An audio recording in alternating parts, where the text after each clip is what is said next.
आणि आता बातमी राजकीय वर्तुळातून आहे। शरद पवारांकडून सुनील तटकरे आणि प्रफुल्ल पटेलांचं कौतुक करण्यात आलंय।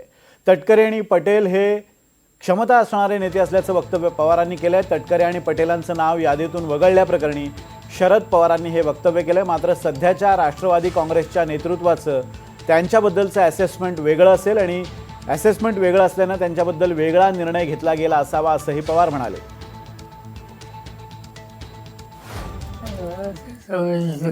भाष्य करायचं काही कारण नाही। दुसरा पक्ष त्यांचे निर्णय घ्यायचा त्यांना अधिकार त्यांच्या संघटनेमध्ये पक्षाच्या भवितव्यासाठी जनमानसामध्ये सगळे जे प्रभावी लोक आहेत त्यांना त्यांनी संधी दिली आणि ज्यांचा प्रभाव कितपत आहे याची शंका कोणाच्या मनात असेल तर ती त्यांना व्यक्त करायची होती का हे मला माहिती नाही।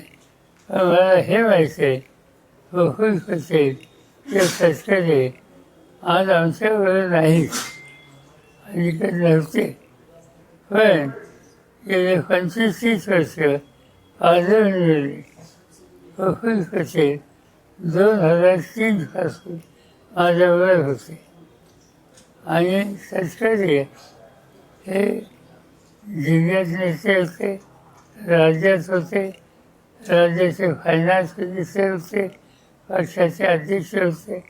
त्यामुळे त्यांच्यामध्ये काय कर्तृत्व आहे याची कल्पना मला आहे, पण ते ज्या संघटनेत आहेत त्याच्यामध्ये कुणाचा किती आणि कसा उपयोग करून घ्यायचा याचा निर्णय घ्यायचा अधिकार आहे।